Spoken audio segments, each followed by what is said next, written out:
Hi students, this is fund. Welcome back to my channel. ఆంధ్రప్రదేశ్కి సంబంధించిన intermediate results అయితే వచ్చేసినాయి. సెకండ్ ఇయర్ వాళ్ళకి, ఫస్ట్ ఇయర్ వాళ్ళకి మార్కులు తక్కువ వస్తే ఏంటి అనేది ఒక వీడియోలో నేను చేసి చెప్పాను. సెకండ్ ఇయర్ స్టూడెంట్స్, మీరు సీనియర్ స్టూడెంట్స్ కదా, మీకు నేను చెప్పాల్సిన అవసరం ఉందా అంటే తప్పనిసరిగా ఉంది. మీకు కూడా 4 మంచి మాటలు చెప్తాను ఉద్దేశంతో ఈ వీడియో చేస్తున్నా. వీడియో పూర్తిగా చూడండి.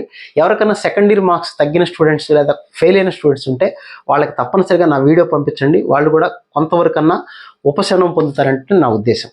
So coming to the point, second ఇయర్లో మార్కులు తక్కువ వస్తాయి లేదా ఫెయిల్ అయి ఉంటాయి, ఏంటి పరిస్థితి? 75% క్రైటీరియా కావాలి జేఈ మెయిన్కి అనేది వాస్తవమే. అది దాటిందనుకోండి నో ప్రాబ్లం. కానీ అది దాటలేదు. ఐఐటి జేఈలో లేకపోతే ఎన్ఐటీలో అవి ఒక్కటే కాదు కదా మన టార్గెట్, ఇంకా చాలా ఉంటాయి. కాబట్టి ఇప్పుడు మార్కులు తగ్గిన స్టూడెంట్స్, ఫస్ట్ మనం ఫెయిల్ అయిన స్టూడెంట్స్ గురించి ఒక మాట మాట్లాడతాను. సెకండ్ ఇయర్లో ఎవరైనా ఫెయిల్ అయిన స్టూడెంట్స్ ఉన్నారు, కానీ పర్సంటేజ్ మీకు 75% 80% వచ్చింది, ఏదో ఒక సబ్జెక్ట్లో అనుకోకుండా కొంతమందికి 2 సబ్జెక్టులో ఫెయిల్ అయిన వాళ్ళు ఉన్నారనుకోండి, మీరు ఇమ్మీడియట్గా రికవర్ అవ్వాల్సిన అవసరం అయితే ఉంది. ఎందుకు అంటే ఎంసెట్ ఎగ్జామ్లో అవ్వచ్చు లేదా జేఈ మెయిన్ అయినా అడ్వాన్స్ అయినా సరే, మీకు సప్లిమెంటరీలో పాస్ అయ్యి కౌన్సిలింగ్ టైంకి కనుక మీకు సర్టిఫికెట్ వచ్చిందంటే, మీకు ఐఐటీలో అయినా ర్యాంక్ వచ్చి ఉంటే డెఫినెట్గా అడ్మిషన్ ఇస్తారు. ఐఐటీలు ఇస్తారు, ఎన్ఐటీల్లో, ట్రిపుల్ ఐటీల్లో, ఎంసెట్ లాంటి కాలేజీల్లో కూడా మీరు సప్లిమెంటరీనా అనేది అయితే చూడరు.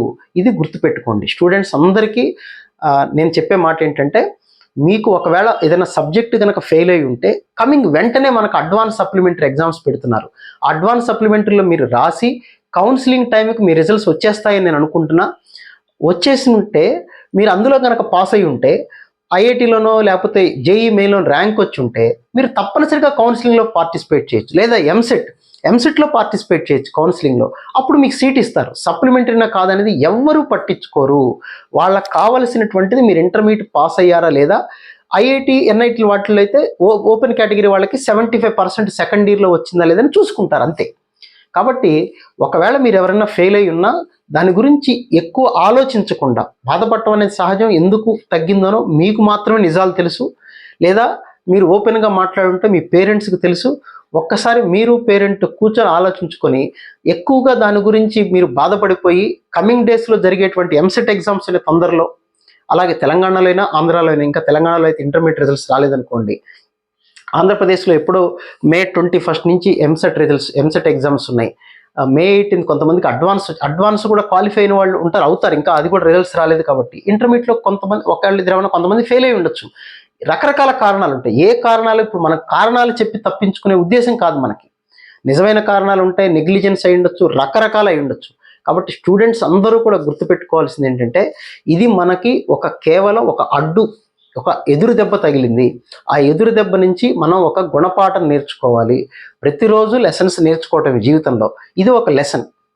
బాధ ఉంటుంది, ఆ బాధను దిగమింగి ముందుకు వెళ్లాల్సిందే.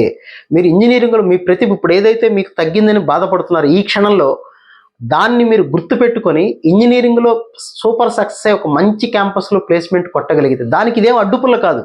ఇంటర్మీడియట్లో ఫెయిల్ అయినా, తక్కువ మార్కులు వచ్చిన క్యాంపస్ ప్లేస్మెంట్స్ అప్పుడు వాళ్ళు ఏమైనా రీజన్ అడిగితే అప్పుడు మనం 100 కథలు చెప్పొచ్చు. అసలు వాళ్ళు దాని గురించి పట్టించుకోరు. క్యాంపస్ ప్లేస్మెంట్స్లో కావాల్సింది మనకు స్కిల్స్.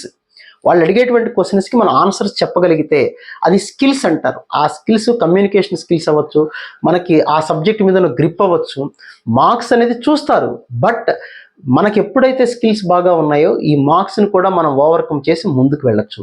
కాబట్టి ఇంటర్మీడియట్ సెకండ్ ఇయర్లో మార్కులు తగ్గినంత మాత్రాన బాధపడకండి, కంగారు పడకండి. ఈ మార్కులతోటి మనం ఎంసెట్లో కాలేజీలోకి వెళ్ళిపోవచ్చు. ఎంసెట్ ఎగ్జామ్కి ప్రిపేర్ అవ్వండి. ఒకవేళ జేఈ అడ్వాన్స్ క్వాలిఫై అవుతారనుకున్న స్టూడెంట్స్ అది కూడా ప్రిపేర్ అవ్వండి. అడ్వాన్స్లో కూడా మీకు మంచి ర్యాంక్ వస్తే డెఫినెట్గా సీట్ ఇస్తారు. కాకపోతే అప్పటికి ఇంటర్మీడియట్ సప్లిమెంటరీ ఎగ్జామ్స్ అయితే పాస్ అయి ఉండాలి. మీరు పాస్ కాగలరు, పెద్ద కష్టమేం కాదు. కష్టపడితే మీరు ఎందుకు చేయలేరు? సీనియర్ ఇంటర్కి వచ్చారు, జేఈ క్వాలిఫై అవ్వటం లేకపోతే అడ్వాన్స్ దగ్గరకు వచ్చారంటే మీలో టాలెంట్ ఉందనే కదా. ఆ టాలెంట్ని సరైన మార్గంలో పెట్టండి. ఖచ్చితంగా మీకైతే బెటర్ రిజల్ట్స్ అయితే ఉంటాయి. మనకి చాలా ఆపర్చునిటీస్ ఉంటాయి. మార్కులు తగ్గాయి కదా అని ఇప్పుడు మీరు టెన్షన్ పడిపోకండి. చాలా కాలేజీలకి మనకి ఆపర్చునిటీస్ ఉంటుంది. వాళ్ళెవరూ కూడా సప్లిమెంటరీనా కాదని నాకు తెలిసి ఏ పెద్ద కాలేజీ, ఎలాంటి కాలేజీ అయినా మీరు సప్లిమెంటరీ నుంచి వచ్చారా లేదని ఎవ్వరూ క్వశ్చన్ చేయరు. వాళ్ళకి కావాల్సింది మీ సర్టిఫికెట్. ఇంజనీరింగ్లో ఫీజు కట్టి అక్కడ జాయిన్ అయితే అక్కడి నుంచి మీరు ఎంత ముందుకు వెళ్తారనేది అక్కడ ఆలోచించుకోవాలి. కాబట్టి ఇది ఒక గుణపాఠంగా తీసుకొని కాస్త వీలైనంత తొందరగా రికవర్ అవ్వండి.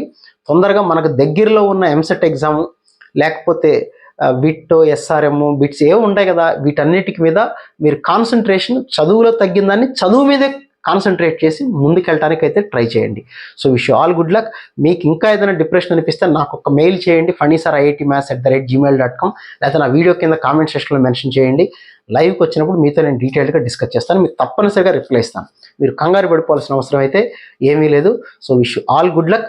తప్పనిసరిగా ఇది ఒక లెసన్గా తీసుకొని ముందుకు వెళ్ళటం అనేది గుర్తుపెట్టుకోండి. Okay, thank you one and all.